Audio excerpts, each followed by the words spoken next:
Milan, directeur de Cinéalert, start-up né en 2012. On distribue une application de cartographie participative gratuite dédiée à tous les citoyens pour maintenant transformer le citoyen en capteur de l'environnement. Donc c'est vraiment une appli basée sur des critères, des marqueurs simples qui vont permettre, sur la base de ces choses observables, reconnaissables par n'importe qui, n'importe où dans le monde. Ça fonctionne en 3 langues et dans le monde entier, hein, français, anglais, espagnol. Des marqueurs qui vont permettre de caractériser l'intensité physique d'un phénomène et ses conséquences, ses dommages. Ça fonctionne pour un certain nombre de phénomènes naturels. Et on a également, depuis janvier dernier, introduit troubles, violences et attentats. On peut reporter des attentats. On a d'ailleurs participé à un hackathon en décembre dernier avec la ville de Paris sur le sujet.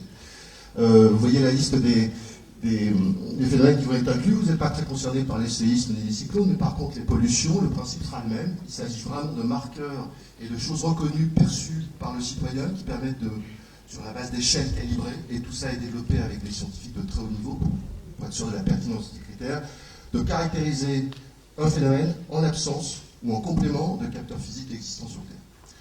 Next one.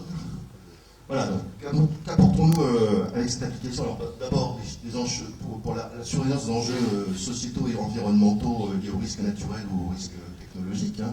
Donc à destination des collectivités, des entreprises, des assureurs, des ONG, on travaille en pratique assez large en termes de clients. Le citoyen d'abord, la connaissance, l'appli va permettre, quand on a envoyé une alerte, on rétribue, on remercie l'utilisateur de l'appli en lui renvoyant une carte avec l'environnement et ce qui a pu être vu par d'autres dans son environnement. Ça, c'est pour l'application gratuite. Il y a aussi une petite payante qui lui apporte beaucoup plus en termes de surveillance personnelle de son environnement, de tout ce qui peut se passer autour de lui.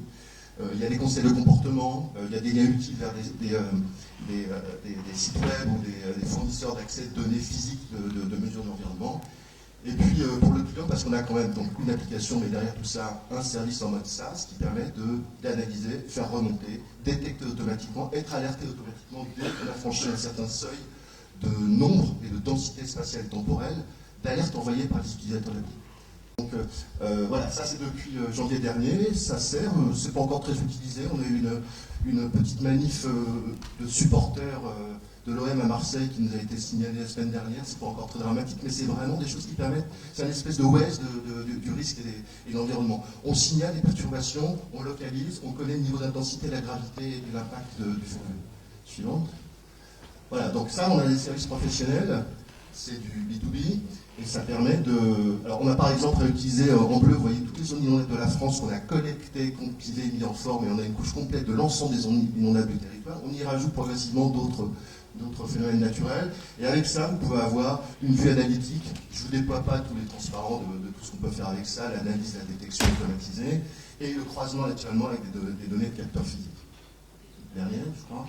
Voilà. Bon, quelques exemples de nos partenariats et de nos financeurs, de nos interventions. Alors, pas qu'en France, beaucoup à l'étranger. On a un projet en cours en ce moment avec une ONG au Népal, on est au Sénégal, plusieurs en France, sur la surveillance d'inondations.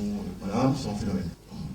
Bon, ça, c'est une illustration d'un projet en cours au Népal où on a détecté. Alors, c'est une ONG française qui reconstruit après le séisme au Népal. On a produit d'abord une cartographie de tous les risques de glissement de terrain, et l'application, en fait, sert à autre chose. Le plus perturbant pour les citoyens en ce moment avec la période de mousson qui revient après le séisme, mais les tout petits glissements de terrain et chutes de blocs qui coupent les routes, qui affectent la circulation et qui perturbent nettement la vie quotidienne.